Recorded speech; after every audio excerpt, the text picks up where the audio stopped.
What's up, everybody? It's Critical. I'm gonna be answering some questions I get in messages. Let's do this shit. What you're seeing in the background there is Vanquish for the Xbox 360. It's one of my favorite games, and it's just me getting my ass kicked in the secret mission number 6. Alright, let's get this show on the titties.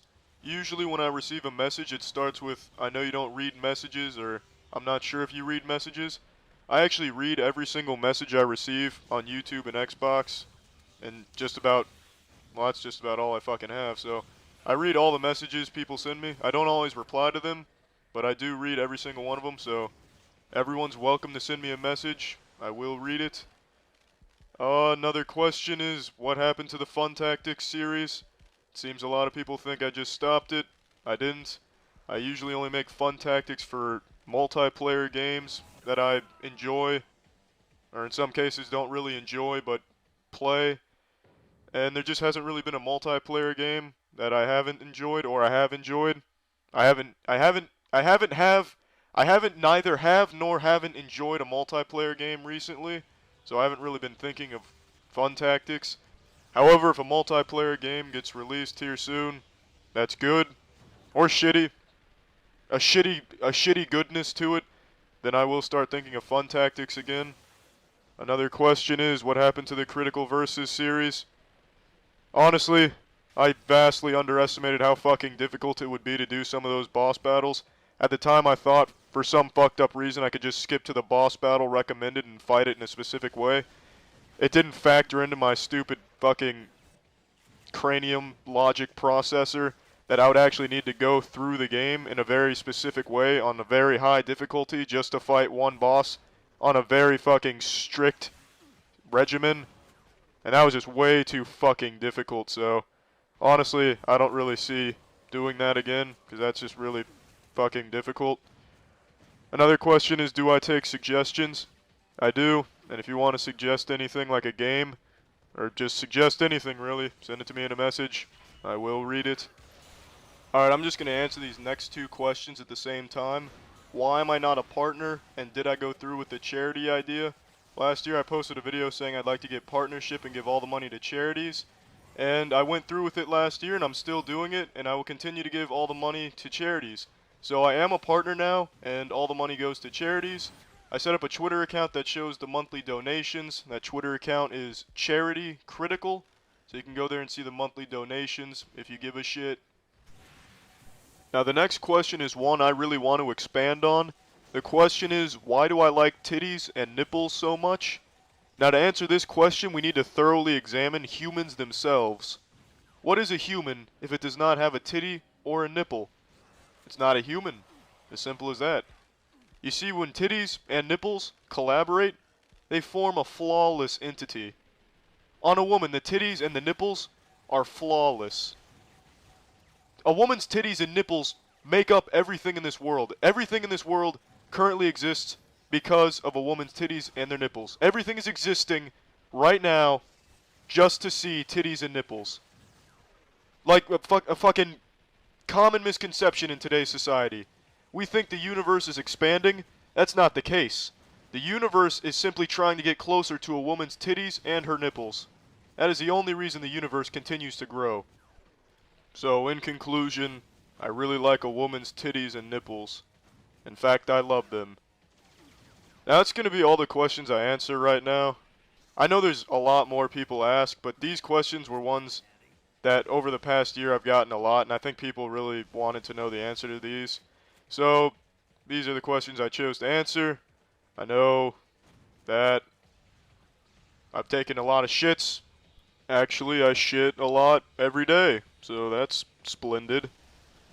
Alright, well, see ya. What's up, everybody? It's Critical. I wanted to go ahead and do my little yearly answering questions / emails video. But before I get into that, I want to say thank you all so much. Both for the emails you've been sending me and the support you've given me on Patreon. I honestly just can't say thank you enough. I really didn't expect that type of response on Patreon at all. And I'm just absolutely blown away by the support you all have given me. So thank you so much. I know I never really talk to you all, like my subscribers, directly, but I just want you all to know that I really do think of each and every one of you as a close friend. I'm going to go ahead and answer some questions from emails now. The first question is, do I shave my asshole? I definitely feel this question begs for an answer, and I feel like I should answer it. So, there's not like a real clear-cut answer to this one because I don't separate my ass cheeks and take a razor to my anus, but I do sometimes find myself exploring that vicinity with an electric razor. Now, it's not like I plan on going there. I don't bend over and instantly put the electric razor there, but when I shave my pubic region, which I absolutely need to do, otherwise it looks like Chewbacca's armpits, I'll use an electric razor and then, sometimes start heading south towards the taint. Once the taint's cleared of whatever lawn it was sprouting, I'll sometimes go towards the asshole. Never in the asshole, but around it. Like grinding on the ass cheeks. So I'm basically just getting rid of the hair that's sticking out. And the reason for this is simple. Sometimes when you take a shit and you have a lot of hair around that area, it'll sometimes get caught in there, like sloths hanging from a branch, and then it just takes a lot longer to clean yourself. So really, sometimes I do it for convenience. So the answer, simple answer, yes. More complicated answer, yes. Next question. Have I ever been recognized in public by my voice? Yes, it's happened one time in my life. I was at Target. I don't remember what I was buying. Knowing the weird shit I sometimes come home with from there, I was probably buying a noodle pal and a coloring book. But anyway, the person who was checking me out said, "Hey, you sound like this dude." And I was like, "A dude, hey? I'm a dude. What dude?" And he said, "This dude." And then he said, "Critical." And I was like, "Oh, that's interesting." I got super awkward about it, really shy, and I started playing with my nose for some reason. So he probably thought I was some real fucking creep. And then I just left. So yeah, it happened one time, and I didn't know how to respond, so I damn near pissed myself. Next question. Do I have any history or experience in the medical field? I don't have experience in the medical field. I never worked in it, although my major in college was human performance. So I learned a lot about anatomy and physiology and how the body responds to exercise and shit like that. But no, I never practiced it professionally or anything like that. Next question. Am I a good singer? Fuck yes. I'd like to think so. But objectively, no. I'm actually a pretty horrible singer. Alright, next question. Do I like to travel? Traveling in itself is fun, as long as I can do it by automobile. I absolutely am terrified of flying. I cannot fly. I've flown about 3 times in my life, scared, assless every single time. The last time I went flying, I was sitting next to an old woman, grabbed her thigh instantly, right when we were taking off. Just grabbed her thigh. She must have been alarmed, but she was very nice and played it off cool. But when we were getting in the air, damn near just looked right at her and started screaming in her face. Flying is just not for me. Next question is one I've been getting a lot recently. Why don't I just drop my partner network? I can't. I've looked over the contract quite a few times now, and there's no way I can actually drop it, at least not in the way I want to. Even if I broke the contract, it really wouldn't matter. So I just can't really get out of the partnership contract thing. Next question. How do I decide on what charities I donate to? I usually do a lot of research on specific charities that I think have a good cause. And if the research comes back is the money they spend goes to the cause they're supporting, then I usually donate to them. And I check a bunch of different websites. I don't just go to one, so that's usually how I figure out if it's a charity worth donating to. Next question. You said you write lyrics. Do you write music too? Nope. I tried one time. I downloaded FL Studio and gave it my best shot. Really toyed around with it for a few hours. But when I had finally finished with what I thought was going to be the next huge club song, sounded more like a recorder being used as a dildo.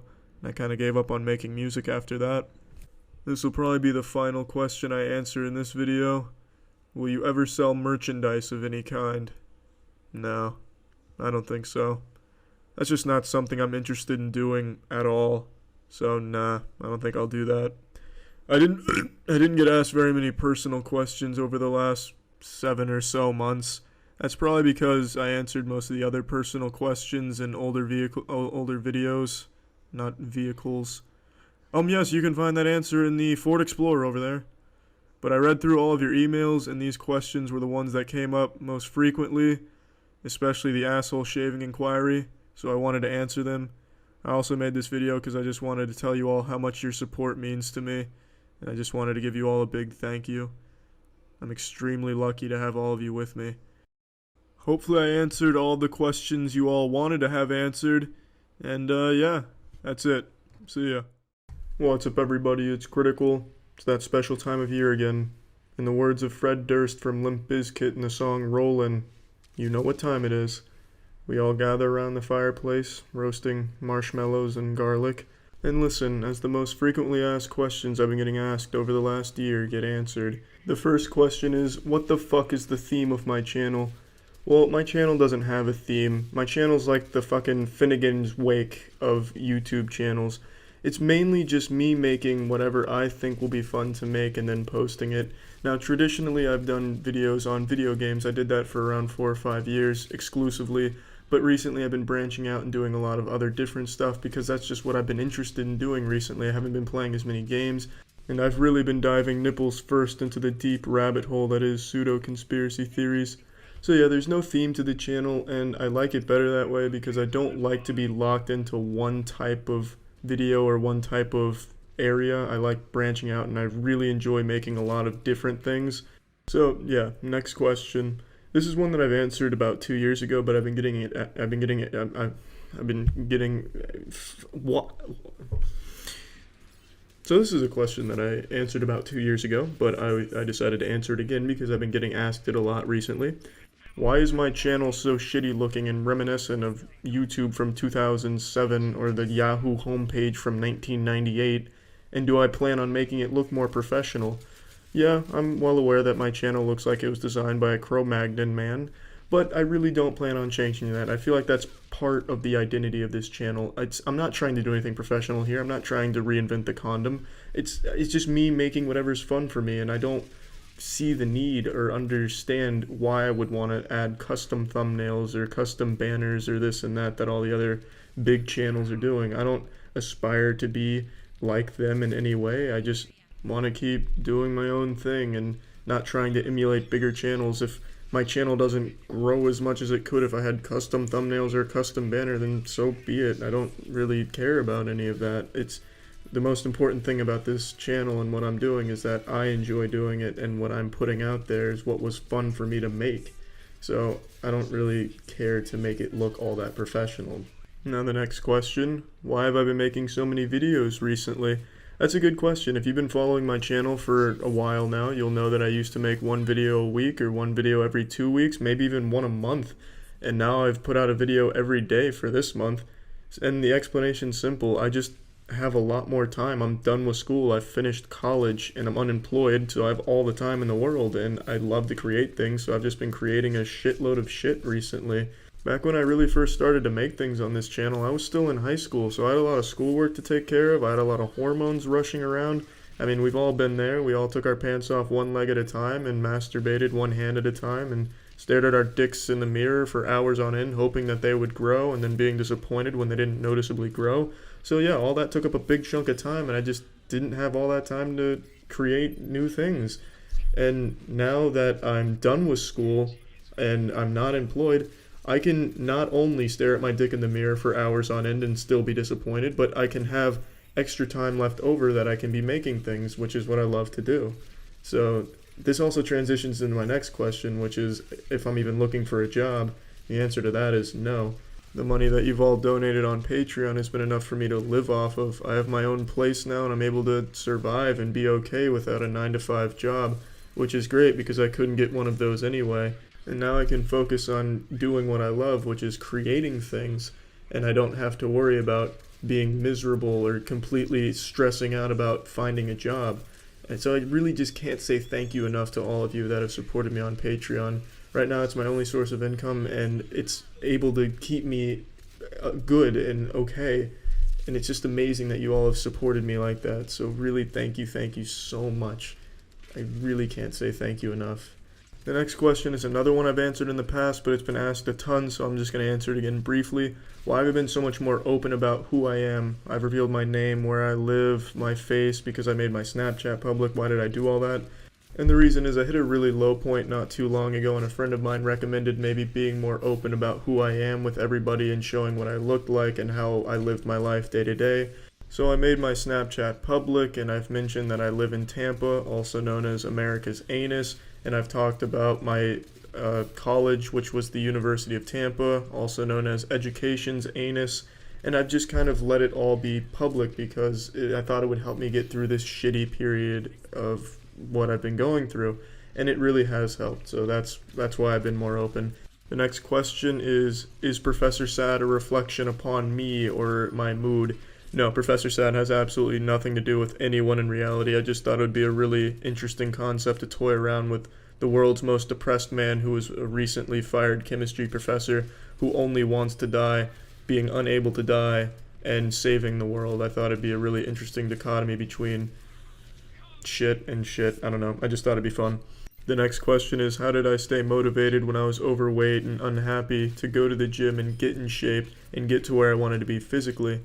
So yeah, I used to not be in good shape. I used to look like fucking Play-Doh that had been left out in the sun for too long and then got rained on and then mud kicked on it. I mean, I wasn't obese, but I didn't like the way I looked. So I looked at it this way. It would take around 3 months for me to notice any type of noticeable difference. And no matter what I did, whether I worked out, didn't work out, changed anything at all, those 3 months that it would take for my body to change in any way, they were going to pass no matter what I did. So I thought, you know what, those 3 months are going to pass anyway. I think by the end of those 3 months, I would like to see some type of improvement. And that's kind of how I looked at it. I just looked at it like, you know what, time's going to pass no matter what I do. I might as well change the way I look so I'll be happier as time is passing. And I fucking hated working out, and I still hate working out. I hate going to the gym, but I do it because I want to improve my overall health and the way my body looks. And another thing that really helped me was I changed the way I thought about food. I realized that, you know, once you eat something really unhealthy but tasty, the fun is gone the second you're done eating it. It's just an ephemeral happiness. 1 minute once you finish that food, you don't feel that great or you don't feel that happiness. So is there any real point to eating that unhealthy food? You might as well just eat something healthy because once you're done eating it, you're going to feel the same as if you just ate something unhealthy. At least that's how I thought about it. And I also realized that I was totally in control of the way my body looked, and that if I wanted to change it, I had the ability to do so. It was just about making the choices to do that. Now I realize everything I just said isn't really motivational advice, so I guess the only real motivation I had was I didn't like the way I looked, I didn't like feeling unhealthy, so I wanted to change the way I looked and wanted to feel healthier. And the way I did that is the ways I listed, which was changing my perception of food and working out in general in relation to time. So yeah, hopefully that answered the question. Now the last question I've been getting asked a lot is if I would ever go to a convention like PAX or have a booth or anything like that. No. So those are the questions that have been asked the most over the last year, so hopefully these were the questions you all wanted answers to the most. And yeah, that's it. So yeah. What's up everybody, it's Critical. I wanted to make this video about my Patreon. I'm going to be closing it down this week, and I just wanted to say to everyone that supported me on there over the last couple years I had it, thank you so much. I don't think you understand the impact that's had on my life. I just can't really put into words what it means to me. And I just want to thank you so much for your support. Just so much for all the support you've given me on there. I just wish I could convey better the impact that that's had on my life. I was fucking able to move out of my parents' house, which is something I didn't see myself being able to do for a very, very long time.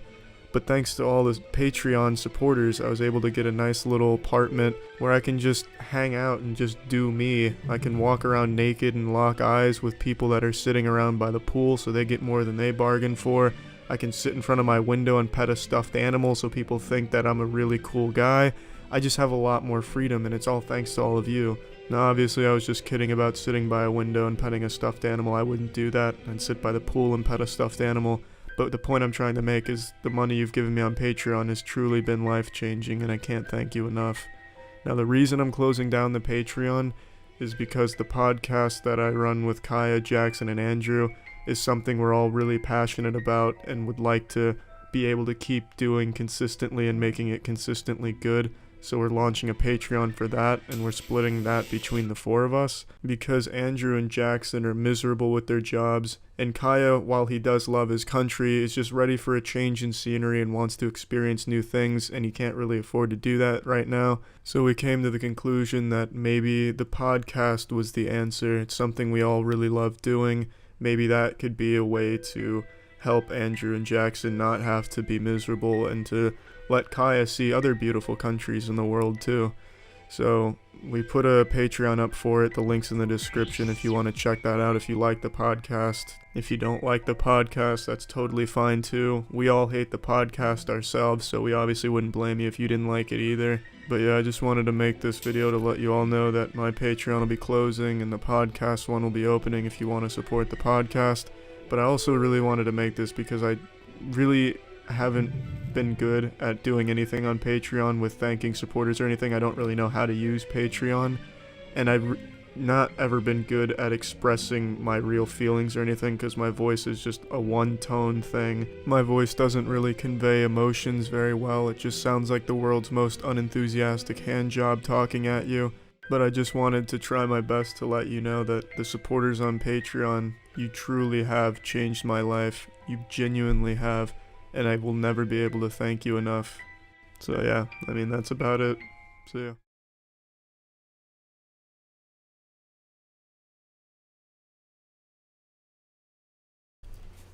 Hello. What's up, everybody? It's Critical. Delivering a really high enthusiasm intro for this very special video. So this year will be my 10th year on this shithole of a website called YouTube. And I wanted to do something very special, something very much out of my comfort zone, which this is, because this is my first in real life video on this channel. I know this is some groundbreaking shit. No YouTuber has ever gone so far as to put their face on the shit they create. I'm really blasting open a new door into this golden age of YouTubing. So I'm happy to be the pioneer here. Now I'm gonna go ahead and address the shit in the background first, because I know I'm gonna get asked about it. This is my animal slipper collection. I fucking love animal slippers. I fucking love them. That's no joke. And I'm really uncomfortable if you can't tell, because I don't know what the fuck I'm doing with an in real life video. I don't know what I'm supposed to do with my hands. I don't usually talk with my hands or anything, but I see a lot of other YouTubers do it, so don't worry. I'm gonna try and make everyone feel comfortable here and be really animated with my hands and shit. Whatever, I don't know what the fuck to do with them, but I'm gonna try. But what I wanted to do with this is I wanted to give a history of my channel, because I thought that would be an interesting thing to talk about, was the actual history of my channel, step by step. I don't know if you could see, but I just spit everywhere. Hopefully the phone camera picked it up, and if it didn't, I'm sorry. If it did, you're very welcome. So I guess the best place to start is in the beginning. My mother got pregnant, and I came out of her pussy hole in 1994. I'll do the math for you. That makes me 22 years old. And 10 years after 1994 was 2004. I was 10. I hadn't started YouTubing yet. YouTube actually wasn't even around back then. But 3 years after that, that's when I started in 2007, May 7th of that year. So it was 2007, and I had just bought a new game for the Xbox 360 called Gears of War. And I fucking loved it. That game got me hard as a rock, gave me my first boners. First time I ever saw cum was when I got a really nice double kill in there. It was incredible. It wasn't my own cum, it was my dad. He just thought it was the coolest thing ever too.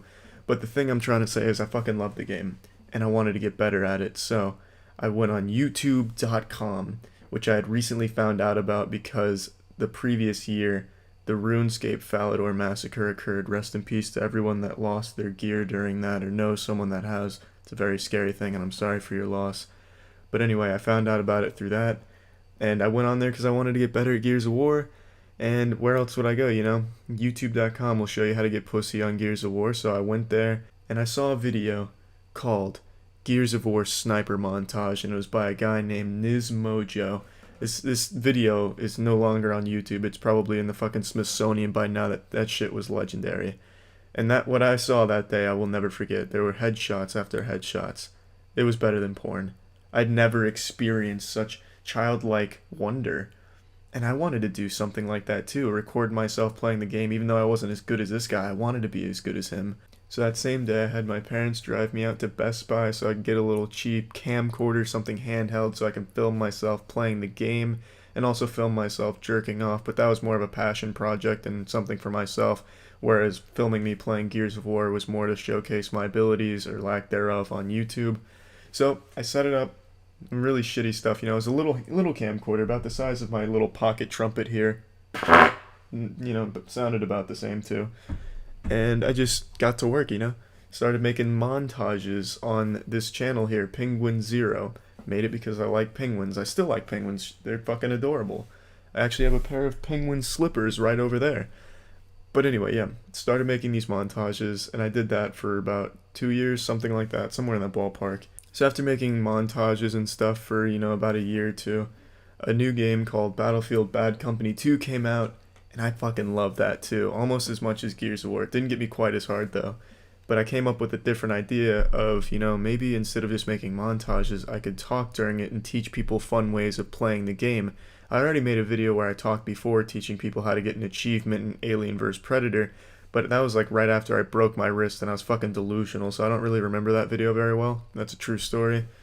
And so I thought it'd be fun to do this. And I did, and it was fun. And you know, it got a few views. A couple of them got like 1,000 views, and I was so proud of that. I actually told my parents, I was like, "You guys aren't gonna believe this. 1,000 people watch my video, and they don't even think my penis is small. They think I'm kind of cool. They think I'm 20-something years old, because my voice sounds like a fucking roided out swamp monster after waking up in the morning while he's still groggy. I had a weird voice for that age, and I still have a weird voice, and I know that. Like I said, you know, the most accurate description of my voice is the world's most unenthusiastic hand job." So, you know, I was so proud of that, and I was so surprised that people actually liked me in any regard. So I figured, let's post this somewhere. Let's do some advertising.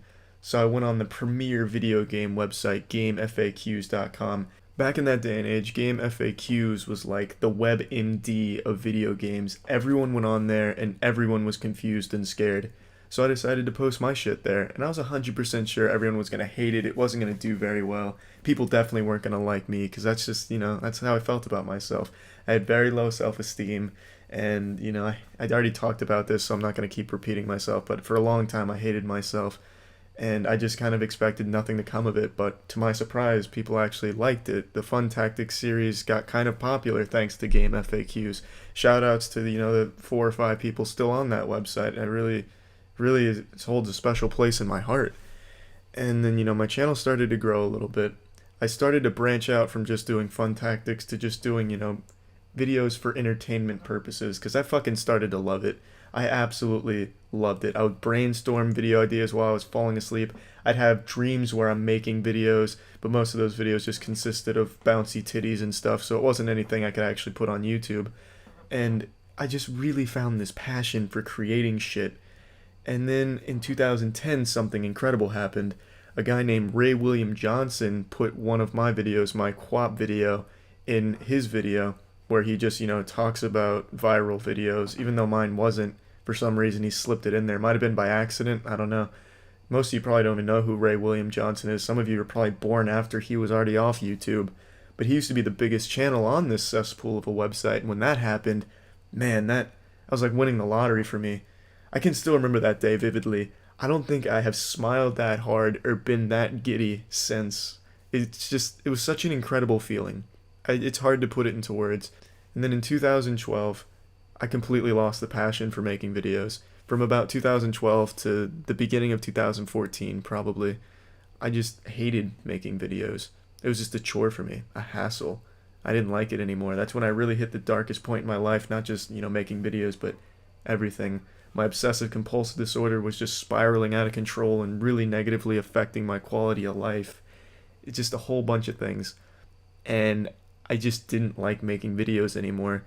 But I still did, because I know people expected them and wanted them from me, and I hated myself, and I wouldn't want anyone else to hate me because I wasn't doing what I was expected to do, so I forced myself to make videos.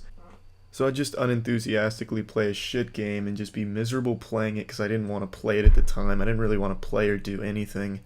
And then I'd just make a quick video on it, just saying what I know people expected me to say. Oh, nipples, titties, check, check. Alright, post video. And for some reason, people still like those videos, even though I fucking hated them, put no work into them, was miserable making them. But people liked them.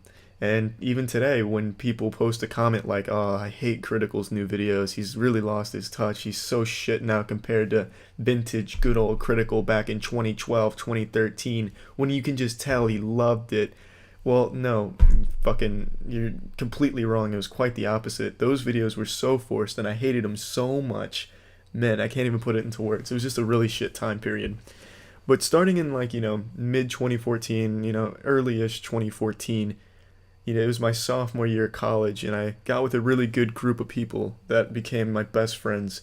G was one of them. I've talked about G in a bunch of stories before. And that really turned my life around. It was, my real life started to get better because I was hanging around these really positive people and having a lot of fun. And then I started to find that passion again for creating things, playing shit games, and then branching out and making new things. And that's just continued to this day. Now I'm making a video a day because I just fucking love it. It's not because I'm relying on this as some type of job or something that I feel obligated to do. It's just because I fucking love it now. So yeah, it's just kind of like the history of like what I went through with the channel. I don't know, there's a lot more there, but I think it'd be more fun just to talk about some fun facts. This channel, I used to use it to promote unsigned rappers that I'd find on these really underground, shady websites on like the fucking deep net. Like I'd go on tour and look for some weird ass rappers, and if I liked their music, I'd post their music onto this channel before Gears of War came out. And one of them was Soulja Boy. I'd actually heard some of his shit way before any of it ever had any airtime. He had some song about a fucking report card that I posted on here. And yeah, that's a little fun fact. Soulja Boy, if you're watching this, you owe me at least 40% of whatever you've made over the last decade, because I obviously contributed to that with, my 3 subscribers back in '07. Another fun fact about this channel, the 0 in the penguinz0, the 0 actually doesn't mean anything. I know, it's surprising, but yeah, it has no meaning. Another fun fact, why is it penguinz instead of an S? Well, that one's also an interesting story. It's because penguins with an S was taken, so yeah, I know that one's pretty fucking riveting too. A couple other fun facts about my history on YouTube. This isn't my first channel. I actually had a channel before this one, and it follows the same pattern as my Xbox Live gamer tags. It was fucking stupid. The name of that channel was Playa Footballa, and then a couple numbers that I don't remember. And I used to just shit post videos on there. I'd take videos from other websites and upload them on my channel. And then back when you could comment on bigger channels, I would just post, "Hey, if you guys like some videos, I posted some." Here's another fun fact for you. The first video I ever made on YouTube was of me myself. It was actually just my chest, and I used to be fat, so it just looked like a pair of tits doing a magic trick. And the first comment I ever received was someone asking if I was a boy or a girl, because all you could see was my fat tits doing a magic trick. Now, that really didn't encourage me to keep pushing through and making videos, but for some reason I still did. Yeah, that's really about it. I just wanted to give a quick overview of this channel's history. I thought that'd be interesting for the 10-year anniversary of this channel. I know it's probably super underwhelming. I didn't get up and do like a twerking dance or something, but, I went out of my comfort zone just doing it in, that's fine. I'm just having a fucking stroke over here. Went out of my comfort zone doing an in real life video, so I just thought that'd be kind of an interesting way of celebrating it. Yeah, this is my setup. I don't have a webcam. I actually taped my phone against the wall so it's leaning forward, and I have it balancing on my laptop. As you can tell, I've never really prepared for an in real life video. It's really shitty. I might not post this. So yeah, that's about it. So yeah. What's up, everybody? It's Critical. I thought it'd be fun if I hopped on Yahoo Answers today and perused that cesspool to see if I can offer any helpful advice or answer some troubling questions some of the 9 people that still use that site have. So let's just dive right in. Pregnancy and parenting, that's my bread and butter, that's my specialty. I'm not an expert in a lot of fields, but when it comes to pregnancy and parenting, I'm a fucking connoisseur. I wrote the book on how to be a good parent and a good pregnant person. So let's see what we got here. Let's see if I can diarrhea out my cornucopia of knowledge in this subject and help some people. Also, I need to make it clear I don't have a Yahoo account because I'm not stupid. I don't want to just have all of my personal information leaked because of Yahoo. So I'm just going to answer these questions in this video and hope the people that asked the questions find this video. There we go, perfect. This seems easy enough. Don't tell anyone I cried today, okay? Okay, you got it. That'll be our little secret. What's it mean if as a man is touching your body, he is able to know that you are on your period? He didn't feel a pad, just from my legs, etc. It means you found a superhero. Probably not one of Stan Lee's best creations. I don't really see the benefit of a superhero that could know when a girl's on her period. Not exactly something that would help fight crime. This actually sounds like some type of lame party trick a college student would use. Ah, hello ladies, gather around. I can tell which one of you is on your period and which one isn't by just grabbing your ass cheeks. Please, I have 50% accuracy with this. I'm pretty good. Have you ideas for keeping teenagers from being a nuisance on the streets? Update. Our local kids hang out near the local McDonald's, but they have been banned. They need something to do that is inexpensive, keeps them safe, and reasonably warm in the winter. The fuck? Is he just kicking them out onto the streets or something? I'm very confused right now. They also need to want to be there, if you know what I mean. Just looking for ideas for kids who don't want to be too organized. What the fuck are you asking for advice on? What are the answers here? Don't let them drive? Is that the answer to this riddle? I don't know. I can't help you with this one. What does this have to do with pregnancy? Did you get semen shot in your mouth last night? No. Is yellow poop good to drink? Well, you see, there's always been this saying in my family when it comes to eating shit. If it's brown, go to town. If it's yellow, hold on a second, fellow. Why do cows have so many penis? Cows have 4 penis. If one of them front ones touch a back one, is cow's milk gay? You see, I don't think this question was asked in genuine curiosity, because cows have 5 penises, and at no point if those penises touch is it gay, since it's the cow's penises.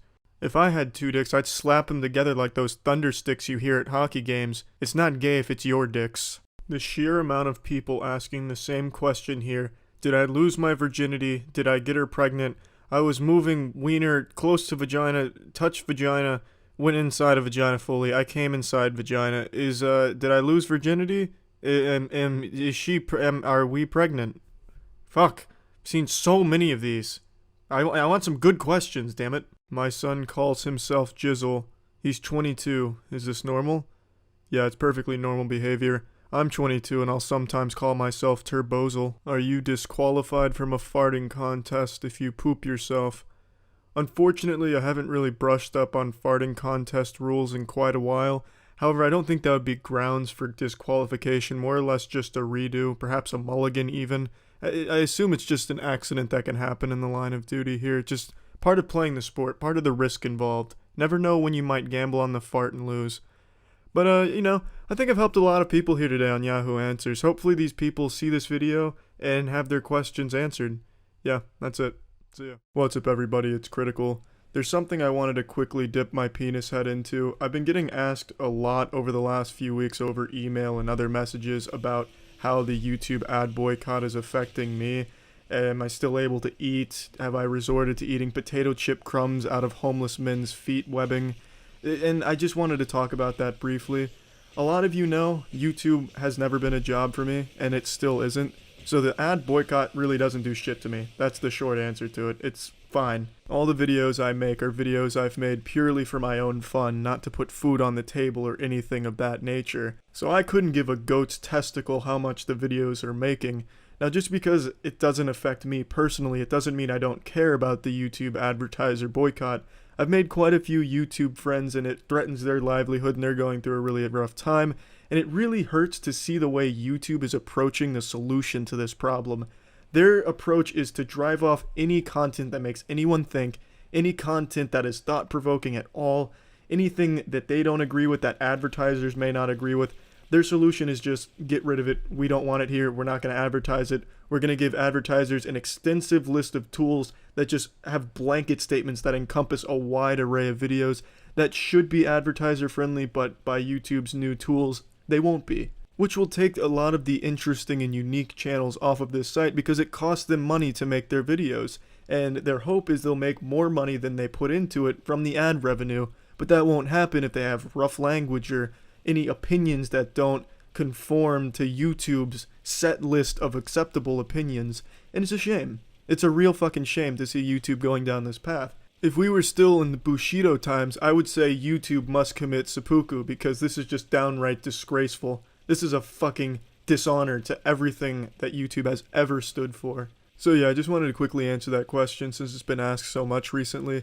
Another one that's been asked a ton is, will I ever do full-time streams on Twitch or anything like that? Since I've done a lot of streams in the past at random times at like fucking 4 a.m. after 15 shots, 9 beers deep, and I don't even remember who I am or where I am, or if I even exist on a corporeal level in this dimension anymore. And I've gone on to other people's streams on Twitch and played games with them, and I genuinely have really enjoyed all of the streams I've done and been on. So I actually did start a Twitch channel with my friends from the official podcast. I'll put a link to that in the description. And I'm going to be streaming there quite a bit. And it's not going to be like a full-time stream, because I know some people stream like 8 hours a day or some shit like that. But it's going to be like 3 times, 4 times a week. Because streaming has been a lot of fucking fun for me in the past. And we did our first live stream on that channel a couple days ago, and it was really fucking fun. So yeah, I am going to be doing Twitch streams on that channel. So yeah, I just wanted to quickly make this video to answer those 2 questions since they've been asked so much recently. So yeah, that's about it. See ya. What's up everybody, it's Critical, professional reptile psychologist, and it's time I take my expertise right back to Yahoo Answers and see how many people I can help out here today. Alright, so my original intention was to go to the beauty and style section and help out in that aspect. However, going there is nothing but people posting pictures of their titties, pussies, and wieners and asking us to rate them. So I'm just going to explore a lot of different categories this time around. Do you have big, beautiful T-ides? I don't know if he's referring to some type of ancient philosopher in this question, T-ides, or if he's just asking if I have big breasts. Would it be easier to walk on 1 leg or 3 legs? I'm sick of having 2 legs and was wondering if I should get rid of a leg or add a leg to my body. I didn't know Mr. Potato Head posted on the Yahoo Answers forum here. Man could just fucking snap off a leg or put one on. Honestly, I think it'd probably be easier with 3 legs. I don't know, you'd look like some type of weird spore creation, but it probably would be easier. Can I shove a football into my butt? You can shove anything into your butt, as long as you're committed to the art. I don't know if you've been practicing any anus stretching activities, but I'd recommend working your way up to the football. Start with something small like a strawberry, and then gradually increase on the scale, go up to pineapples, and then dabble in footballs and other types of large objects. Now this question's pretty innocent enough. I've asked this question a lot. I used to talk to my parents about this one. But for some reason, one Yahoo Answers poster, this was the straw that broke the camel's back here. They just fucking exploded. Fuck you, Yahoo Answers. I hope you puke your stomach inside out and die from choking on this piece of shit site. This must have brought up some bad memories for this person. They came on here for some real questions where they could offer some real knowledge and help real people, not come on here and talk about footballs and assholes. Did Jesus ever suck dick for meth or food stamps? Really asking the hard-hitting questions here. It's never really been directly addressed in any of the testaments, so I guess it's open for interpretation. I don't think he'd suck dick for meth, though. It was simpler times back then. Meth was plentiful. They grew it on their farms, and they had it in their classrooms. If you wanted meth, you could simply ask for it. There'd be no need to suck some penis for it. But then again, I'm not a religious expert here, so maybe he did. Maybe he was just like people today, who start sucking dick for meth or food stamps, but then they keep sucking dick just for the love of the sport. My husband keeps buying porn. He spends hundreds of dollars on porn, and this has been going on for 6 months now. He promised to not purchase any more porn, and yet I still found receipts from an online store in our bank statement. How should I approach this? Well, start with the easiest thing here. Call him stupid for paying for porn. Are you dating a fucking Neanderthal? Who's paying for porn these days? Dump this homunculus, you kidding me? Goodness gracious, did I time travel back to 2003? Paying for porn, you got me fucked up. Now you need to understand that some people are addicted to different things. Some people are addicted to porn, some people are addicted to the makeup they put on the animal actors in Hollywood movies. Your best bet in putting the kibosh on this is just to sit him down and laugh in his face for paying for it. Semen Live? I love the title of this question. It's like some type of webcam service or maybe a spin-off of Xbox Live since that's starting to go under. Ah yes, only available on Semen Live, the new Call of Duty. If I put fresh NRE semen, which is alive, came straight from my penis, and put it in the fridge, not freezer, how long would the sperm live? I'm not and never going to do that. I just want to know how long they live. Thanks. Yeah, I'm sure you're never gonna do that. Just like I never did it. Truthfully, I don't know how long they'll live. It's not like it's a food you'd buy at a grocery store with a Best Buy date. I guess you just have to eyeball it and see. I think I've given enough helpful advice on here today. This is Professional Motorcycle Masseuse Critical checking out. That's it. See ya. What's up everybody, it's Critical. I've been getting asked the same question a lot for a long time, and I've just been avoiding it, ignoring it, because I haven't been able to figure out a way to put my thoughts into the right words to convey my feelings on the matter.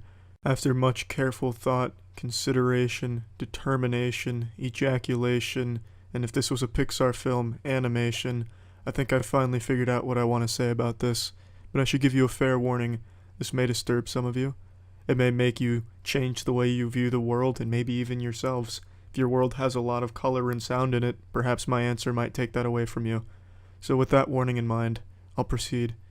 Why do I like fettuccine alfredo? This isn't a question that could be answered with a simple, because it tastes good. No. This is something we're going to really have to dive into. We're going to have to take a really deep look at this one and analyze it from a very scientific standpoint. To answer why I like fettuccine alfredo, we'll have to look at the history of the fettuccine alfredo. The genesis of the Fet Al can be traced back to 1845 when Staff Sergeant Barney Riptide had just received a letter from his wife back home while he was on deployment, and she was saying how much she missed him and how much she wished she could cook for him. And then in that same letter to Barney Riptide from his wife Susan Riptide, she gave a recipe this world had never seen before, never even heard of before, hadn't seen anything like it. It was the first recipe for the world's first fettuccine alfredo. And thus, Staff Sergeant, Barney Riptide, went to the mess hall and whipped it up and gave the world the greatest gift this world has ever received, the first fettuccine alfredo dish. With only one bite of that succulent dish, Barney Riptide knew he had stumbled upon gold. He knew what he had discovered and what his wife had discovered was akin to finding the fountain of youth. If this recipe fell into the wrong hands, could very well be the end of good food as we knew it.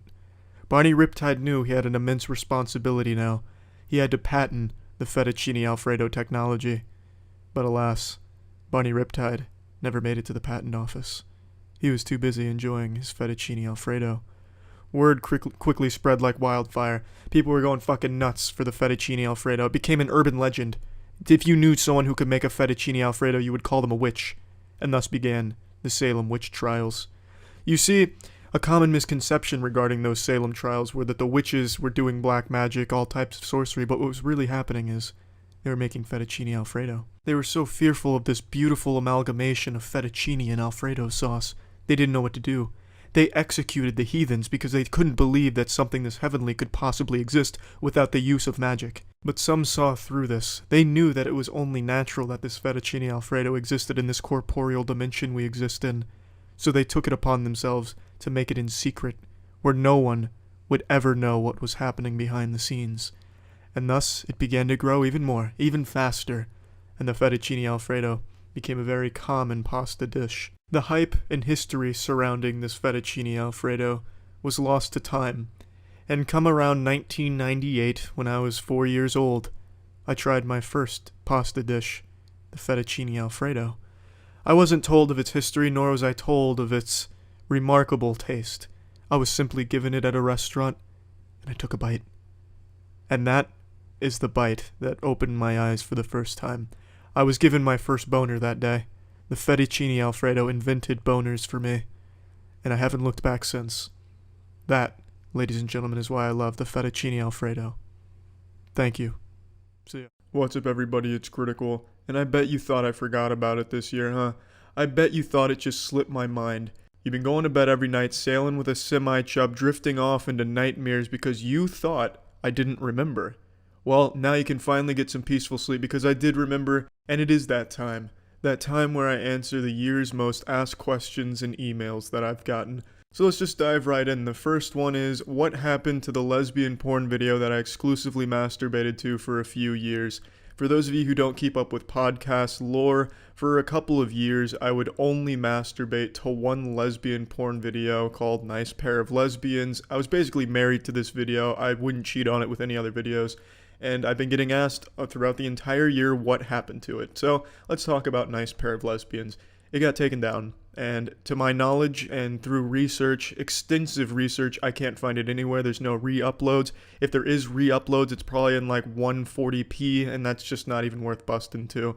But yeah, so let's take a moment of silence and remember Nice Pair of Lesbians on RedTube. So now that I've answered the most hard-hitting question with that out of the way, the next one is, what is 100% on the moist meter? So I started the moist meter series this year, and the highest score I've given is a 90%, so people are wondering what the fuck does 100 look like. They assume it's The Mummy, since The Mummy is my favorite movie, and my second favorite movie is The Mummy Returns. But no, I wouldn't give either one of them 100. I don't mean to startle or scare any of you. I'm not trying to sniff your ass while you're bending over in the shower for soap or anything, trying to catch you off guard. I just don't think they're perfect movies or anything. At most, I'd give them a 70%. I think they're just extraordinarily fun, and I genuinely love them more than any other movie I've ever seen. But come on, let's be honest here. Let's call a scooter a scooter. These aren't masterpieces. They're just great, fun movies to watch and enjoy. I could only think of 3 things that I would give 100% to on the moist meter. 2 TV shows and 1 movie, and I've thought about this quite a bit. The only movie I could see myself giving 100% to out of all the movies I've seen is The Dark Knight. I think The Dark Knight is just an all-around perfect movie. No matter what your tastes are, you will enjoy The Dark Knight to some degree. It has a little bit of everything, and all of it is just perfectly executed. I think that is just a masterpiece in terms of movies. For TV shows, the first one I think a lot of you will agree with me on, and then those who don't are the ones that sniff their farts and get high off of them, and it's Breaking Bad. I know some of you are turned off. Wow, bandwagoner, he likes Breaking Bad, thinks it's a perfect show. But I really do. From start to finish, the show only gets better. Starts off fantastic, gets better, ends perfectly. I loved everything about Breaking Bad, 0 complaints. And the other TV show is Courage the Cowardly Dog. I made a whole video dedicated to talking about Courage, and I think that perfectly sums up why I think it's 100% in terms of a TV show. Everything it wanted to do, it did it perfectly. It was just the best possible cartoon you could ever make. It was great for adults, great for children, had a lot of comedy, had a lot of horror, great messages. Great show, 100%. Those are the only 3 things I can think of for 100% on the moist meter. The next big question is, why don't I like PUBG? So if you're unfamiliar with PUBG, God bless you, you're very lucky. But for those of you who do know, PUBG has taken off in popularity, it's done some incredible stuff, and it's spawned an incredibly hostile, toxic community that makes Overwatch community look like saints. And I don't like PUBG for one big reason. The game is fucking boring. At its core, it's just a boring game. Now, I loved it when it first came out. It did Battle Royale better than every other game out there at the time, and just as a side note, PlayerUnknown's Battleground didn't invent the Battle Royale genre. Please stop trying to copyright it, you fucking micro dicks at Bluehole or Pub Corporation, whatever the fuck you're calling yourself. I think it's Pub Corp. Sounds like a Resident Evil 7 faction that's evil, and they are evil people. But yeah, they did it the best at the time, and I loved it because the proximity voice chat was super fucking fun. Some unique memories that will never be able to exist in any other type of game. It was just a really fun wild, wild west of people looking for a good time and to fuck around. But the game at its core is just a boring game. The optimal strategy to win PUBG games is to avoid conflict at all cost, until the very end when the safe zone is shrunk down to about 20 virgins in a small area. But until then, everyone's just so spread across this absolutely massive map, and I say that in a bad way because the map is way too fucking big for only 100 players. Half the game is nothing happening at all. The map is so fucking big, it makes the entire state of Florida feel the size of a Dave & Buster's. It would take you longer to run from one side of the PUBG map, either one, the desert one or the other one. It would take you longer to run from one side to the other than it would for me to run from Orlando to St. Augustine. The map is far, far, far too big. And the games just consist of the same shit over and over again. You go to the ghost town, you loot for 15 minutes, then you run through an open field for 30 minutes with nothing at all happening. You just click auto run and that's the end of that. You get to the safe zone, you wait a little while, then you start auto running again with nothing happening the whole time. It's a boring fucking game at its core if you're trying to win. And now on to the next question, which really just kind of piggybacks off the last one. Why don't I like PlayerUnknown? Well, it's because, in my opinion, he's just a laughably pathetic developer, but I just think the way he conducts himself is sad. You could cough in his general direction, you will not only get banned in his game, he will then go on Twitter and drum up some sob story about how when he was 8 years old, a serial killer coughed near him and it cursed his whole family, so it's a traumatic experience. He's just such a sad man, in my opinion. It's just, he made this game, he showed it no tender love and care, he just rakes in all this money, he goes the way of greed with the loot boxes instead of fixing the shit that's glaringly wrong. But I mean, he's raking in so much money, it just doesn't matter to him, and you know, the game could have been a lot better, but fuck it, he's just gonna go cry on Twitter instead of doing shit that's actually beneficial. So, on to the next big question of the year. Do I still attempt shaving my asshole every now and then? In previous years answering questions video, I was asked, do I shave my asshole a lot? And the answer was, yeah, occasionally I give it a try because I feel like, cleaner shits, less wiping, and also less sweating down there. But turns out, counterproductive. Shaving your asshole just leads to like fucking greased ass cheeks. It's far more moist down there, a lot more swamp ass, so no, I don't shave it down there anymore. Now on to a little speed round here, because these are pretty simple answers to simple questions. What's my favorite 2017 game? Neo, by far. Fucking landslide, love that game. What is my streaming schedule, or do I have a streaming schedule? No, I don't. I always just stream whenever I feel like streaming. Forcing yourself to do something is never a good thing, unless of course you're like afraid of water and you never drink water. Then you probably at some point gotta force yourself to drink some fucking water. Do I plan on doing any more voice acting? That's not up to me. I'd like to. If any big budget video games, blockbuster movies need an emotionless husk to voice a character, I'm your guy. Another last big major question I've been asked a lot this year is, what camera do I use to record real life videos? I use an iPhone camera. I set it up in all types of baffling ways. You would be surprised at the amount of ways I've been able to set up this phone to record it the way I want it to be recorded. And sometimes that doesn't work, as you have seen in a video recently called Yes, I Know the Camera is Shitty and Confusing. That wasn't the original title of the video. Only early birds got to see the real title, but the camera work was so fucking bad that I thought I might as well just acknowledge that, since the comments are saying how bad the camera is. Yes, I'm aware the camera's fucking bad, and I didn't notice it until afterwards, and I'd already paid $30 for the card, so rode with it. Point being, I set up my phone camera in a lot of different fucking ways. Sometimes it works, sometimes it doesn't, but I don't have a video camera, just my phone. So yeah, those are the biggest questions I got asked in 2017. So yeah, that's it. 2018 has been a year of stale, shitty memes making a hard comeback, such as, do you feel my bofa? Have you smelt this ligma? Have you heard about Sugma? And then of course Harambe, God rest his soul. All of these clever, beautiful memes becoming very mainstream and just spammed everywhere, which is fantastic. Truly a utopia we're living in. But it's also been a year of a lot of questions. How do I make my dick bigger? Can we please make our video games a little more political? Is Kanye really a sick fuck who likes a quick fuck, or is he just lying to us?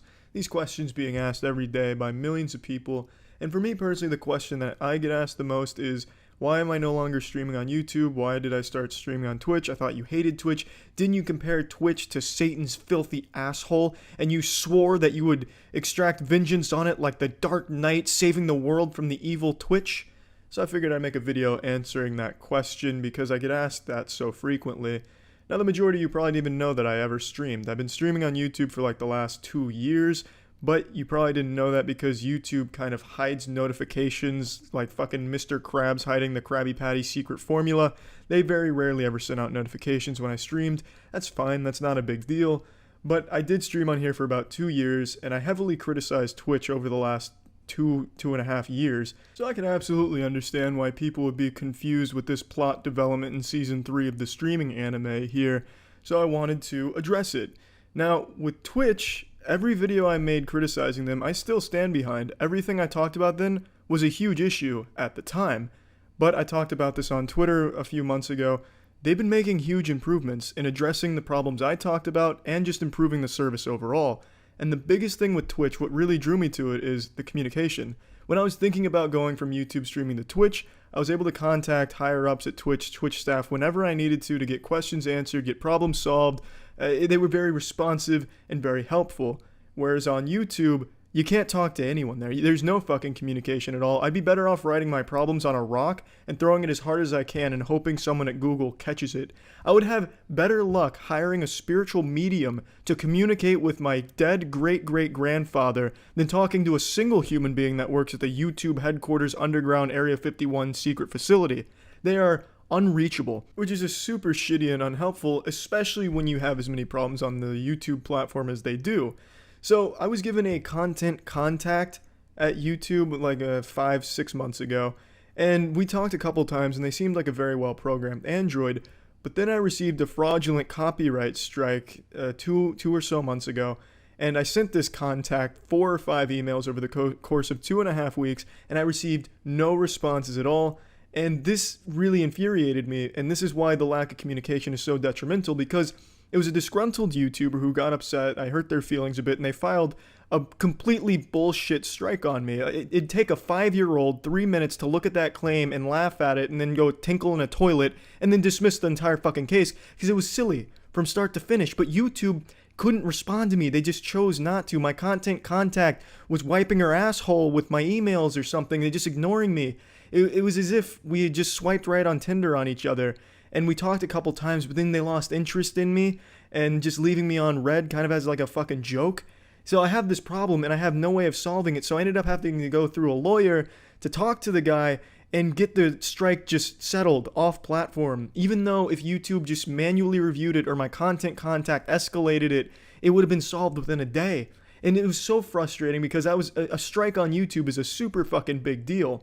It's just silly, and that was the last straw. That was the straw that fucked the camel's back for me and made me want to switch to Twitch. I'll post my Twitch link in the description of the video and the pinned comment if you want to check it out. But when you have a problem like a completely bullshit strike and you have no way of fighting it, that's not a very safe place. You don't want to be on that platform in that space because if you run into an issue, you're on your own, and that's not good. Like, that's fucking dumb. And now, after I got everything handled, my content contact did finally respond and hit me with some cold water. She said, "I'm no longer your content contact." That was about it. She just dumped me. After I handled everything, I washed my hands of the case. My nipples feeling nice and hard. Finally done with it. I can just go forward now. I get an email from her saying, "I'm not your content contact anymore. Go fuck yourself." YouTube's motto has always been, if it isn't broke, we'll break it. But that was just above and beyond what I would have ever expected. I got lucky though because I had connections there and I was able to get another content contact who seems to be a little more responsive. I'd even go as far as to call them human, still withholding judgment on that though. I'm not positive they're human, but they're a little more responsive, but it's too late now. YouTube's already lost my trust in them as a streaming platform when I ran into this strike issue, which was bullshit and I had no way of fighting it. So that's why I stream entirely on Twitch, because YouTube just doesn't give a fuck. They just continuously drop their trousers and put their fart-filled asshole on the face of content creators and laugh about it. YouTube's fetish is cake farts, and the content creators are the cakes. It's just insulting. Above all else, it's just an insult. Now, obviously, I'm going to continue to post videos here because as a video hosting platform, there's just nothing better. But when it comes to streaming, Twitch is far superior in every measurable category, and they are actually fixing the problems that I've criticized in the past. Also, I mentioned one time that I was blacklisted by Twitch because someone on the inside told me that. Well, obviously that turned out to be an exaggeration or just a blatant lie. But when I was talking to Twitch higher-ups, it turns out they really did watch those videos I made about them and openly acknowledged that those complaints were valid and something they needed to work on. They told me, "Thank you for the criticism." That was mind-boggling to me, fucking wild, because YouTube, I don't think has ever seen a single YouTube video ever posted on the platform, whereas Twitch staff goes out of their way to look at criticism and watch shit, criticizing them to try and improve. That's nothing but respect there. So even though Twitch still does have some problems, it's a million times better than YouTube, and the best part is being able to communicate. That's the most important part. When you're on a platform, you need to have some level of communication with the actual platform. Otherwise, you're just kind of all alone and you'll have no help if something goes wrong or if there's an issue. And on Twitch, I feel safe knowing that I can reach out and get answers, get problems solved. So that's why I'm not streaming on YouTube anymore, and that's why I do all my streaming on Twitch. I just feel safer there. And yeah, that's about it. See ya. Good afternoon, ladies and gentlemen. It's that special time of year again where we peel back the curtain, I take off the condom, and I answer your most asked questions of the year through Twitch chat, through email, and YouTube comments. I just kind of make a mental list of the most asked questions. So let's start with the first one. Do you still play Recorder?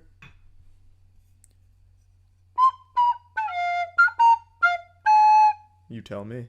How tall am I? I'm 5'6", the optimal male height. It's what God envisioned for our species. Anything above 5'6", it just seems silly to me. Why would you want to be taller than the golden height? It's the height. I fucking hate being short. Here's one that I absolutely hate, but I have to acknowledge because it truly is probably one of the top 3 most asked questions of the year. What is your favorite meme? Fucking hate meme and meme culture. I think it's all just super god awful and lazy. I just don't even understand the point of memes anymore. They're not even entertaining. They don't even get like an exhale from the nostril anymore. They just seem fucking silly. Odd flex, but okay. And God fucking meme. I hate that shit, but I have to acknowledge it because I answer the most asked questions every year. So what is your favorite meme? The only meme that I appreciate in any capacity is the oppressed gamer meme. I've answered this multiple times and even made a video answering it again, and yet I'm still getting emails about it, so I'm going to answer it yet again.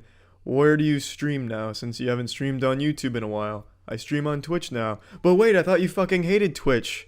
Yeah, I had a lot of problems with Twitch, the majority of which they've been actively improving on. Meanwhile, YouTube is devolving and fucking its own ass in all possible aspects. So I do all my streaming on Twitch now. See, even Tetra's tired of this fucking question. Listen to that. So yes, I stream on Twitch now. No, I don't hate it anymore. It's a lot better than YouTube streaming. Again, I will post a link to my Twitch in the description of this video. Next big question I always get asked, and this one I get asked all the fucking time, and again, this is one that I've answered before. What is your favorite type of porn? Lesbian porn. I'm a man of exquisite taste. What can I say? Lesbian porn offers by far some of the best in the business. It's hard to dispute that fact. Yeah, you can have like your weird kinky fetishes where there's something with like rubber squeaky toys being shoved in the buttholes and whatever. But on the whole, and I'm not talking on the asshole, on like the general statement, lesbian porn in my opinion is the best that gets made. Next big question, is there going to be more wetwear, new wetwear selections? Yes, there is. And there is right now actually. There's hoodies and shit. There's a lot of new wetwear available, so if you do want to get wetwear, I'll put a link to that in the description as well if you want to check that out. Do you edit your own videos? For the most part, I edit all of my own shit, which is why it all looks like 2008 era shit, because I'm a really bad editor. I don't have a special effects degree. I'm not in contact with Marvel Studios effects team or anything, so it's pretty bare bones, just syncing, trimming, and then putting it together. It's about it. However, the podcast gets edited by Jackson, and the Moist Meter also gets edited by Jackson, which is why the two of those have a bit more production value and don't look like some middle schooler's portfolio or first time with Windows Movie Maker. I forgot to mention this one when talking about Twitch. This is one that I'm asked probably more than anything else. This, I would say, is the most frequent question of the year for me. Will you be playing and or streaming huge name game coming out soon? Yes, I will most likely be playing and or streaming the huge game that you have just asked me about. I've got G Fuel in the veins. What can I say? I'm a hardcore, elite, top-tier gamer, barbarian, assassin guru. I play the majority of new games that come out. I always have. I stream a lot of them too. Maybe not all of them, but I do, for the most part, play the majority of the new games. So yes, I will probably be checking that out.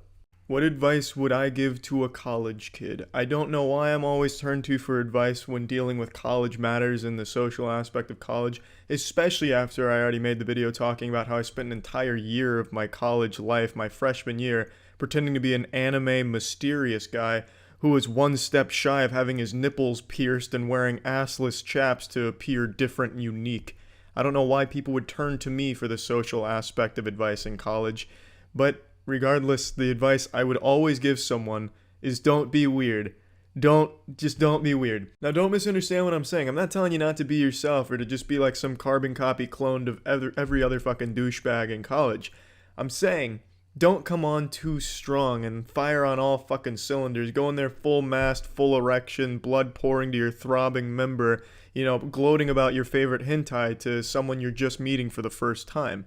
Ease your way into someone's life, find commonalities, common ground, small talk, and then, go from there. Just, I guess it's less of don't be weird and more of don't be so overbearing.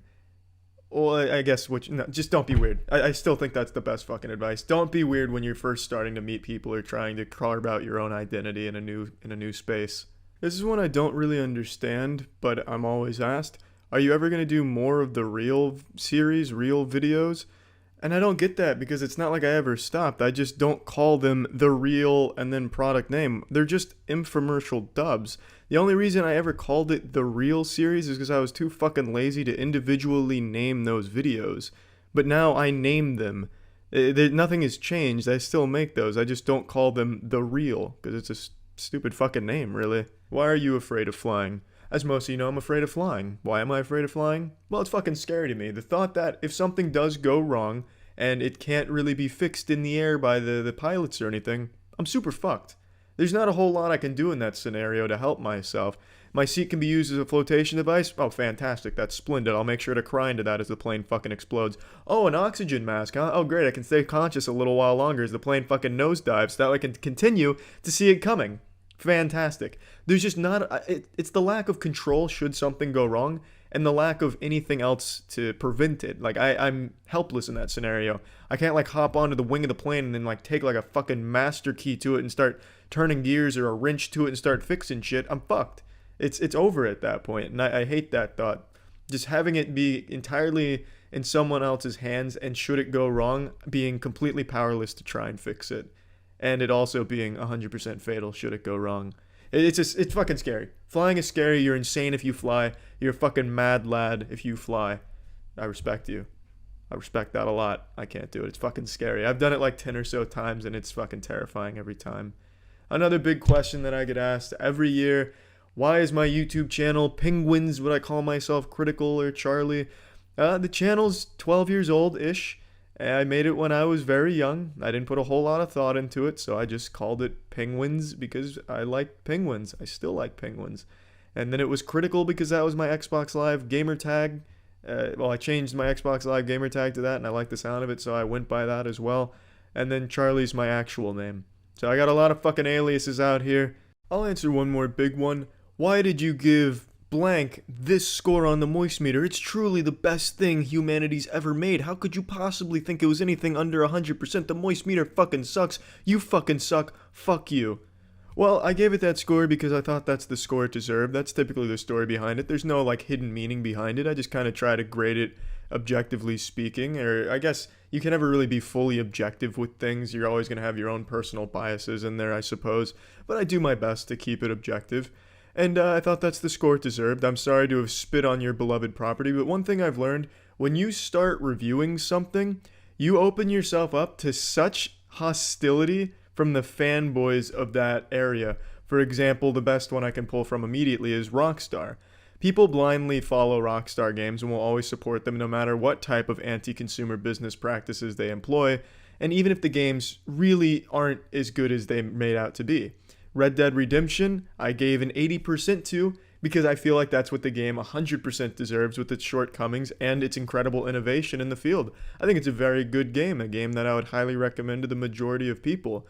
But because I don't grade things the way the other journalists do, where everything gets a 90 or 100 these days to appease the super angry and super fickle gamer culture, people target me like, oh, this fucking guy just wants to be a contrarian. Oh, he has such shit taste. He's obviously just doing this for views, even though, like, the score's not publicized in the title, so no one would really know unless they had already clicked on it to see the score. But regardless, it's a shit argument. The point I'm making is, in today's day and age, you're not allowed to criticize something, and it's just sad because even if you have valid criticisms, it doesn't matter because people that are a fan of who the studio or the property itself take it as a personal insult and will never see those complaints as anything other than just edgy or contrarian for the sake of being contrarian, which is sad. And journalists really they enable this type of behavior by just giving these scores away. You'll be hard-pressed to find scores in 2018 for games that are below an 80. Nearly everything is an 80 to 100 in 2018. And I'll tell you right now, every game that's come out this year is not in that ballpark. Not even close. So, I guess to answer the question, why did you give it this score? It fucking deserved it, in my opinion, for sure. Well, that was this year's yearly answering questions video. I hope I answered the question that you've probably asked at some point. I hope I covered most of them. That's it. See ya. I know that I'm a mysterious man. Many of you compare me to the really cool mysterious guys in anime. I'm often called the Mia Khalifa of mystery. And today I figured let's go ahead and peel back the curtain a little bit. Let's take off the condom and answer the most searched questions about me on Google. I'm just going to do the autofill questions that Google generates. We'll answer those so that way you can all learn a little bit more about me. So let's go ahead and start here. Is Critical Asian? I get this a lot. I'm not. My family history is actually a bit of a mystery in and of itself. My family heritage is often considered the Elsa gene of Enigma. I don't really know too much about it. I wouldn't be surprised if my fucking family founded Florida. We've lived here so long. The only one that I'm certain of is my great-great-grandfather came from Scotland. Other than that, it's pretty much just Florida, born and raised for like eons now. So no, I'm not part Asian. Is critical religious? I certainly used to be. I used to be very, very religious. I was so fucking religious anytime I watched porn, I would tell my friend about it, who was the son of a pastor, and I'd ask him for forgiveness because I thought that I'd go to hell because I watched porn. I'd also ask my parents if it was alright if we were still going to heaven, even though that I had just sinned and came in my pants. It was a big ordeal. I was very religious. I'm not anymore, but I certainly was growing up. Is critical married? No. I'm married to fat fucking dubskis in video games, though. I catch those hard W's all day and night, baby. I'm a gamer and a half. Is critical bisexual? No. No, I'm not. I'm dubski sexual, because I get fucking sexually aroused when I cop those hard wins on the online battlefield blood sport, baby. Is critical white? Yeah.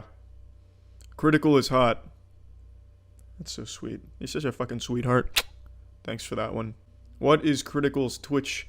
This is my favorite question to get asked because my Twitch is twitch.tv/moistcritical. All of you should go follow. I'd love to see those beautiful faces over there while I'm slapping those fucking cheeks on the online Battlefield Live in front of the sold-out Staples Center, just abusing fucking ass cheeks out there. Love to see you there. Come check it out. twitch.tv/moistcritical. Now, these questions, honestly, were kind of boring. I expected a lot better. But then I was thinking, maybe they weren't searching is critical this or that. Maybe they're going by my real name since a lot of you call me Charlie now. So I searched is Charlie, and I'll answer some of those questions. Is Charlie Sheen still alive? I'm pretty sure he's still alive. I don't know. I'm not like his fucking butler or anything. I am not positive, but I'm pretty sure he's still alive. Is Charlie Pride still alive? I'm unfamiliar with Charlie Pride's work, so again, I'm not 100% sure, but I'm just going to go out on a limb and say he's probably still alive. Is Charlie Murphy dead? Why the fuck are you asking me if Charlie Murphy is dead? Why are you asking me that? Fucking Google it, you nerd. I don't know if Charlie Murphy's dead. Hopefully not. He was a cool guy. He is a cool guy if he's still alive. Hopefully he's not. Hopefully you're still out there, Charlie Murphy. Is Charlie Rich still alive? Again, I'm not super familiar with Charlie Rich's work, so I'm not positive. This one I'm going to go out on a limb and say that sounds like a kind of old-fashioned name. I think Charlie Rich is probably not still alive. I don't think he's still jerking off in the corporeal dimension. It's a guess. You'd have to Google it yourself, you goddamn lazy nerd. Don't ask me. Is Charlie Daniels still alive? Yes. Perhaps. I'm not positive. He might be. Well, I hope that answered more questions about me to kind of get rid of the air of mystery surrounding me. Hopefully now you've gotten closer to me as a person. And yeah, that's it. See ya. Yahoo Answers is a name that'll put a smile on the face of anyone who's been on the internet for a long time. Yahoo Answers is said to have existed before the internet was even created. Shit. Some speculate Yahoo Answers existed before the fucking Big Bang. Just to bring you up to speed on the lore, in case you don't know, it was a site that was used for people to ask questions and have the questions answered by members of the Yahoo community. I know hearing Yahoo and community in the same sentence is shocking because that kind of thing doesn't fucking exist anymore. I can't believe the website is still even up, but for a while it was a very, very popular site, one of the most popular on the internet. So by having a forums where people could ask questions and have them answered, it was really popular. But it was also the most inefficient place to get answers ever. You would get nothing but the worst answers from the most unqualified people to answer your problems. It was the most unhelpful website ever created. I know these days Reddit has the reputation for giving shit advice on the internet, but it will never be as bad as Yahoo Answers was in that department. There was a time not too long ago where any question you typed into Google would bring up Yahoo Answers first, and you just roll your eyes and puke because the answers you would get were so remarkably awful that it just ruined your day. It's as if the only people who ever answered questions on that site were on the verge of an overdose, like they just popped 50 Xanax, cracked their knuckles. Alright, time to help somebody out.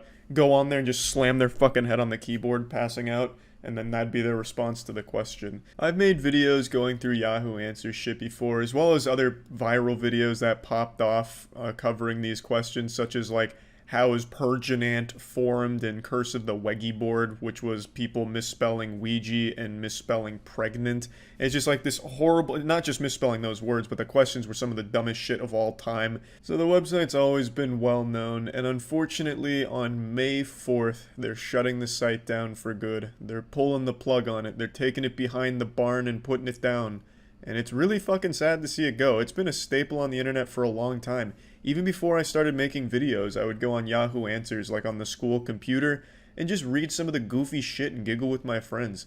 It's always been a website that's been near and dear to my boners. Like, it's sad. Where are the people going to go to get answers to the important questions such as, I made Jesus-shaped pancakes and burnt them. Am I going to hell? The answer is obviously yes. This man has been condemned to hell for an eternal damnation. But this is a question he can't ask anywhere else. If he asks this on Reddit, he's just going to be hit by wubba lubba dub dubs. Like, this is the only place that this troubled young man can get an answer to this question and have that peace of mind to know that, yes, he's going straight to hell.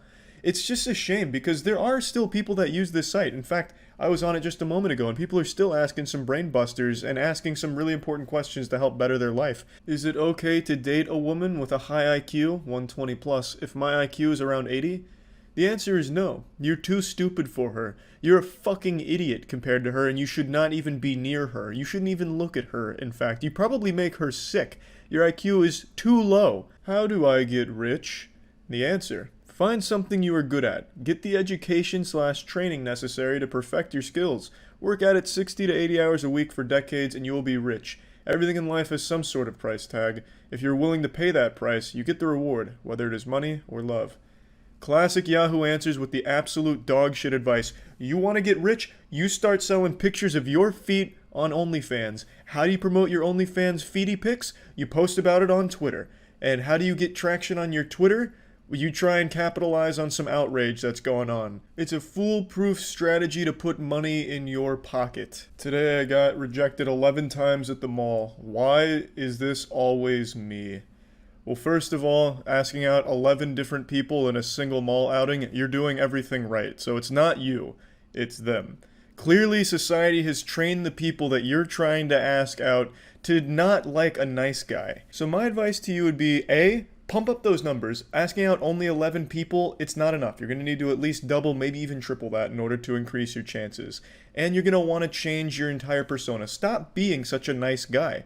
Start smoking cigarettes. Wear a leather jacket, maybe some studded boots and a studded belt and bracelets, and you should be good to go. After that, I think you're going to be finding a lot of success. You see, the more I go on the site today, the more I realize just how important this site is to people. There's people that need these answers, and goddammit, where are they going to find them once it goes down for good? I understand there's plenty of other places to get it, but nothing is reliable as Yahoo Answers. I mean, that's where you get the truth of things, you know? So it's fucking sad to see the site go. I'm probably going to be on there quite a bit, just trying to collect as many good questions as I can and just stockpile them somewhere so that way they're never lost to time. Yahoo Answers was truly something special, and it always will be. So yeah, I just wanted to just give a nice little goodbye to Yahoo Answers today, and thank you for your time on the internet. Thank you, Yahoo Answers, for everything you've given us. And that's about it. See ya. If you've been around the channel for a long time, you might remember that I used to make one video a year where I'd address all of the most common questions that I'd get for that year. It was a big event, you know, people looked at it like a second Christmas if Santa Claus was a greasy, gamer-gunked little goblin. And I don't do that anymore these days. I've buried that tradition because I stream every day on Twitch, so I'm always answering the most common questions anyway. And since it's Twitch chat, I'm always answering the same 3 questions over and over again. It's like in fucking 50 First Dates with 10-Second Tom. But just like last year, I thought it might be fun to do it on YouTube as well, because obviously not everyone's going to the streams. It's their loss, they're missing out on a few extra inches on their penis, but what am I going to do? You know, I'm not their dad, I can't force them. So why not just answer those common questions in a YouTube video so that way everyone's caught up on the lore. We'll start with the one that's been getting asked a lot recently, which is about the kitty. Yeah, I recently got a cat, and not because I'm a bandwagon follower. I know a lot of other YouTubers also got cats. This was actually a cat that was left behind outside of a PetSmart in a box that Tiana and I just decided to help nurse back to health and eventually just decided the cat's too cute to not keep. And a lot of people have been wondering if we finally decided on a name. The answer is no. And that's because we still don't even know the gender of the cat, which has been making it pretty hard to come up with a really badass name that would strike fear into the hearts of other animals.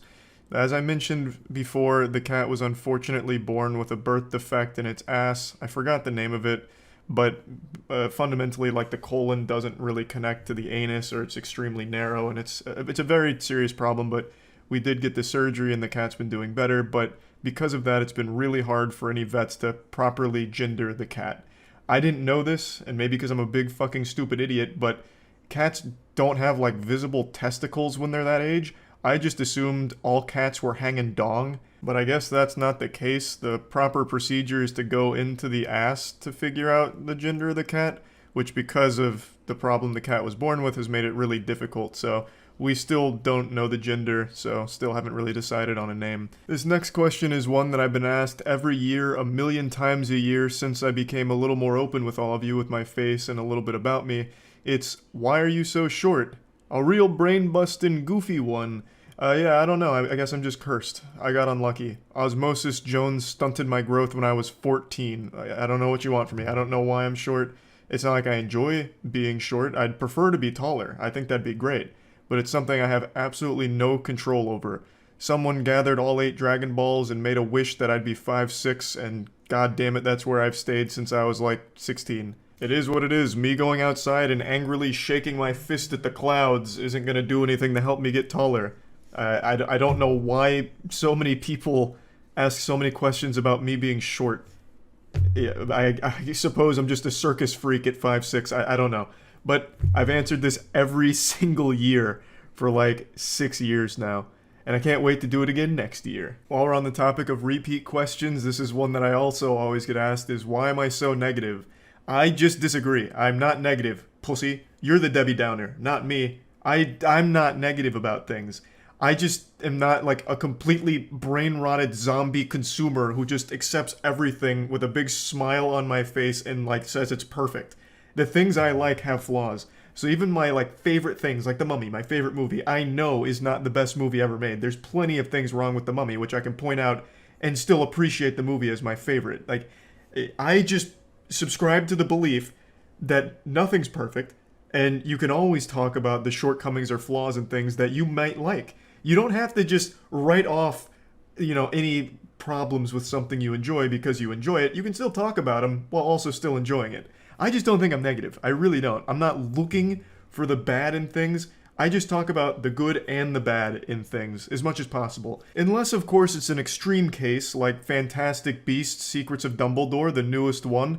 Then it's all bad and there's nothing good. Despite my best efforts to locate even just a single iota of decency from that movie, there's nothing. Not even the Lord could forgive that cinema sin. That goddamn movie is a stain on Hollywood in general. That movie is fucking atrocious. The best thing that can be said about the new Fantastic Beast movie is that it ends. So, besides that, I'm just not negative. Yeah, maybe I can admit that in the heat of passion I may rant about things I don't like the Halo show, another extreme example. But even when I'm playing in the pig pen and rolling around in the septic tank that is the Halo TV show, I also do find a couple of things to compliment, such as a few action scenes. So again, I disagree. I just don't think that I'm negative or always looking for the bad in things. Next question's a little rapid fire round here because it's a quick one. What's in the Pokemon frame behind me, and what are in these 2 frames? In the Pokemon frame, it's all of the first edition base set Shadowless, so all 16 holos there, including Charizard. I got all of them damaged, so they were super cheap, which was great, but I think they look wonderful in the frames, and I think grading cards is a scam, so I don't care about their condition. And then in these 2 Yu-Gi-Oh! Frames over here, these are all the Ghost Rares first edition, and these are all the Starlight Rares first edition. Next question's another one of these in the bar bathroom quickies. It's, will Godslap ever have an anime? So as you know, we posted the Godslap animation, which is basically just the first 15 pages that we had animated by Sikowski Studios, the same studios behind Skynet. And we did it as just a promo piece and proof of concept, and a lot of people have wondered, will there be like an actual full animation for it? And the answer is, we hope so. As you might recall, we did mention that we had a pitch with Netflix at some point, which is still on the table, and I guess we'll see how that goes. We'll probably also take it elsewhere. And let's be honest, Netflix is desperate for something that's not dog shit. And I promise you, Godslap is the furthest thing from dog shit. So if you're watching this, Mr. John Netflix, perhaps Godslap could be your savior. I know the stock prices aren't doing amazing, but they could be with Godslap, perhaps. But back to the core question, we want it to be a fully animated series that runs adjacent to the comic books. However, we can't do that ourselves. We don't have that kind of budget, so we're hoping that we can partner with a streaming service in order to do that. The next question is about Moist Esports. It's, what is Moist Esports' grand plans? Like, what are we trying to accomplish with the org? And I think a lot of people are still under the naive impression that Moist Esports is just a joke throwaway project, but that couldn't be further from the truth. Moist Esports is something that I and the entire team are taking extremely seriously. We want it to become an actual legitimate Tier 1 org.